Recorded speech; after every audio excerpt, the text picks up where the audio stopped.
Buenas tardes. Este es el subtema 4.2 del estudio de caso de sistemas socioecológicos para el MOOC de Introducción a la Geointeligencia Computacional.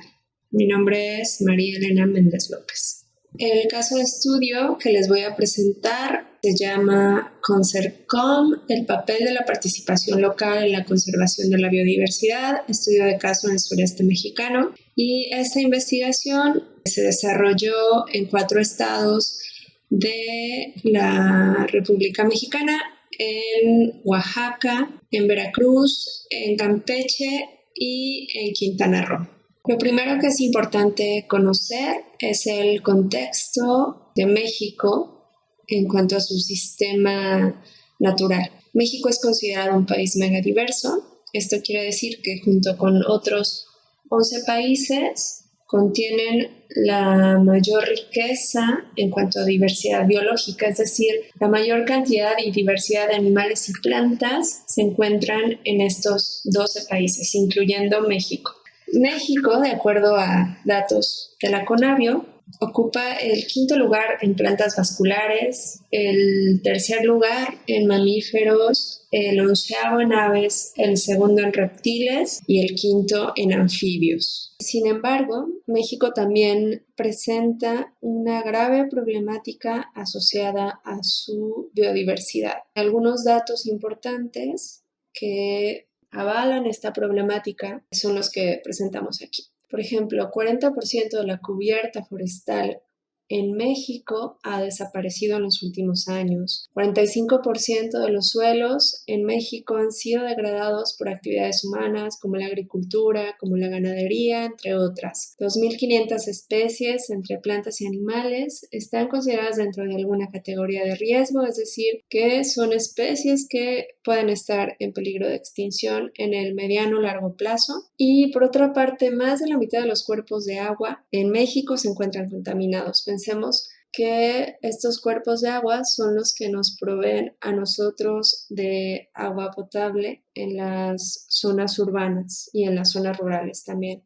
Entonces, la problemática que está enfrentando México, cuanto a pérdida de biodiversidad y los espacios asociados a esta biodiversidad, pues es grave. Para atender esta problemática asociada a la biodiversidad en México, la principal estrategia política ha sido el establecimiento de áreas naturales protegidas. De acuerdo a la Comisión Nacional de Áreas Naturales Protegidas, que es el organismo federal encargado de la gestión de estas áreas, son zonas del territorio nacional en donde los ambientes originales no han sido significativamente alterados por la actividad del ser humano o que requieren ser preservadas y restauradas. México actualmente tiene un total de 181 áreas naturales protegidas en sus distintas categorías. Hay 66 parques nacionales, hay 45 reservas de la biosfera, hay 39 áreas de protección de flora y fauna, 18 santuarios, 8 áreas de protección de recursos naturales y 5 monumentos naturales. En total, todas estas áreas naturales protegidas conforman una superficie de más de 90 millones de hectáreas. La mayor parte de la superficie protegida en México está bajo la categoría de reserva de la biosfera. Un ejemplo de reserva de la biosfera es Siancán en Quintana Roo y Calakmul en Campeche. En México también existe una notable relación entre la riqueza biológica y la riqueza cultural. México no solo alberga el 10% de la riqueza biológica de todo el planeta, no solo es un país megadiverso, sino que también ocupa el 5º lugar en riqueza de lenguas indígenas. Y justamente hay una coincidencia entre las zonas de asentamientos indígenas con los territorios prioritarios para la conservación. Es decir, donde están los pueblos indígenas, están los bosques y selvas mejor conservados en México. Está toda la riqueza biológica, ¿no? Esta profunda relación de conocimiento de los pueblos indígenas de la naturaleza hace surgir un concepto que es el de patrimonio biocultural. Y este patrimonio se refiere a todo este conocimiento y uso tradicional de la biodiversidad y también hace referencia a los valores espirituales que se le da a la naturaleza y cómo estos valores y este conocimiento se transmiten de generación en generación mediante la tradición oral.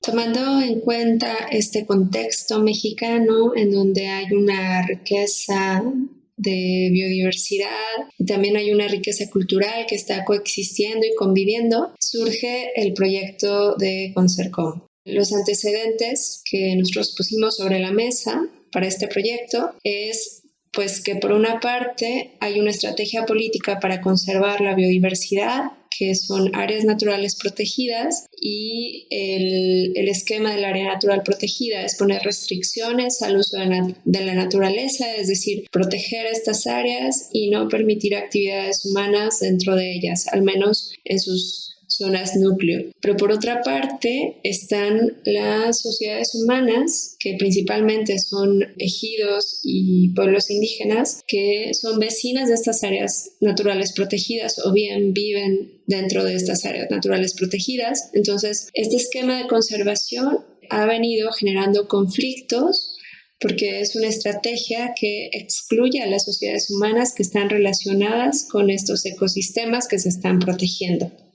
Bueno, como ya vimos, en México la principal estrategia política para conservar la biodiversidad es establecer áreas naturales protegidas. Sin embargo, también está documentado que este esquema de conservación ha generado conflictos con las comunidades que viven dentro de estas áreas o son vecinas de las mismas. Entonces, reconociendo esto, surge una pregunta en las agendas de conservación. Y esta pregunta es si es posible simultáneamente lograr los objetivos tanto de conservación como de desarrollo. Esto quiere decir que si es posible conservar áreas sin que esto afecte la calidad de vida de las comunidades que están habitando, siendo vecinas de las áreas naturales protegidas, y a su vez si la forma en que se desarrollan estas comunidades está afectando la conservación de los espacios. Entonces, la intención es poder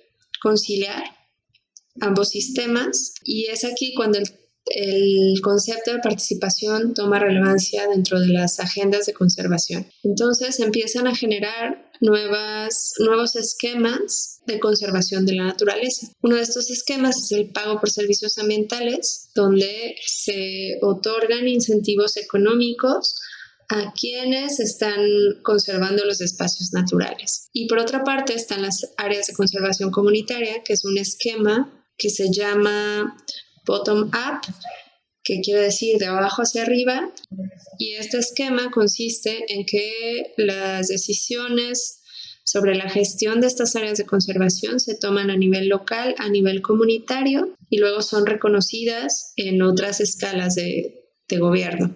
El objetivo de este estudio de caso pues era entender la relación de la participación local con la forma en que se manejan los recursos y también cómo se perciben y valoran las estrategias de conservación. Es decir, si una persona participa en la gestión de un área natural protegida, si esto hace que los conflictos se disminuyan y se valoren más estas estrategias de conservación.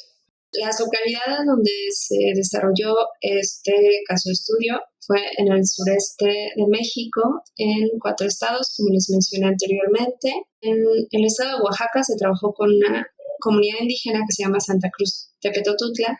En el estado de Veracruz se trabajó en un ejido que se llama Tonalaco. En Campeche se trabajó en 2 localidades, una se llama Xmabén, el ejido de Xmabén, y la comunidad de la Unión 20 de Junio, antes Mancolona. Y en Quintana Roo se trabajó en los ejidos de Felipe Carrillo Puerto y Chunyaxche. Es importante también mencionar que cada una de estas localidades estaba asociada a un esquema de conservación, es decir, son localidades que eran vecinas de alguna reserva de la biosfera o tenían algún proyecto de pago por servicios ambientales o bien tenían un proyecto áreas de conservación comunitaria. Y la manera en la que en este estudio de caso se logra llegar al objetivo es entendiendo qué oportunidades tienen las personas de estas comunidades para poder participar en los diferentes esquemas de conservación con los que están asociados. Se trabajaron con 3 tipos de esquemas de conservación, que son los 3 tipos principales de esquemas para proteger la biodiversidad en México. Uno de estos es el esquema de áreas naturales protegidas, que son decretos presidenciales, se gestionan a nivel federal por la Comisión Nacional de Áreas Naturales Protegidas y son un esquema de gestión de arriba hacia abajo o top-down. Esto quiere decir que las decisiones sobre la gestión del área se toman en el gobierno federal y tienen que ser acatadas por quienes están haciendo uso de estas áreas naturales. Por otra parte, está el esquema de áreas de conservación comunitaria e indígena, que en México también se llaman áreas destinadas voluntariamente a la conservación. Estas áreas tienen un esquema de abajo hacia arriba o bottom-up, y esto quiere decir que la toma de decisiones sobre la gestión de estas áreas de conservación se toman a nivel local. Es decir, las comunidades deciden qué áreas de su territorio van a conservar y ellas diseñan el plan de manejo de estas áreas. Y el último esquema es el de pago por servicios ambientales, que es un esquema de comanejo porque el gobierno federal paga a las comunidades por la conservación. Les da un incentivo económico por cada hectárea que se esté conservando. Para entender la configuración de un sistema socioecológico, es muy importante utilizar marcos metodológicos integradores. En el caso de esta investigación, para entender el sistema socioecológico que forman las áreas protegidas, con ejidos y comunidades asociados a estas, se utilizó un enfoque mixto. Es decir, que toma herramientas con aproximaciones tanto cualitativas como cuantitativas. En este estudio de caso se usaron las siguientes herramientas: las líneas históricas de las iniciativas de conservación, que permiten tener un referente histórico sobre la conservación en cada sitio de estudio. Grupos focales de percepción hacia la conservación, que nos permite recoger las percepciones de diferentes sectores de los grupos sociales hacia la conservación. Entrevistas abiertas, que nos permiten profundizar en ciertos temas de interés para la investigación. Listados libres, que permiten conocer el grado de conocimiento de la biodiversidad que tiene la población. Los sociogramas, que permiten construir mapas de actores y conocer las relaciones de poder entre los distintos actores del sistema. Los mapas participativos, que nos permiten entender cómo la gente percibe los espacios de conservación. Y para entender cómo los niños y las niñas conciben también estos espacios de conservación, se usa otra herramienta, que son los dibujos. Y finalmente están las encuestas, que tienen un enfoque más cuantitativo y que permite recoger gran cantidad de datos para luego hacer análisis estadísticos. Finalmente, las reflexiones que arrojan los resultados de este estudio de caso son las siguientes. Primero, a pesar de que actualmente los esquemas de conservación tienen como una prioridad en su gestión promover la participación local, los ejidos y comunidades asociadas a las áreas protegidas están participando poco en su gestión. Y si lo hacen, una de las principales razones es porque se sienten obligados a hacerlo. Es probable que esta baja participación entonces esté asociada a que no se está tomando en cuenta las necesidades y opiniones de los ejidos y comunidades cuando se diseñan los planes de manejo de las áreas que se van a conservar. Los resultados de este estudio pueden ser un insumo importante para entender que es preciso buscar nuevos mecanismos de participación que permitan la conciliación entre los sistemas naturales y los sistemas sociales que están coexistiendo a través del entendimiento de sus interacciones. El enfoque de los sistemas socioecológicos permite hacer este tipo de aproximaciones que son integrales y que aceptan los sistemas en toda su complejidad.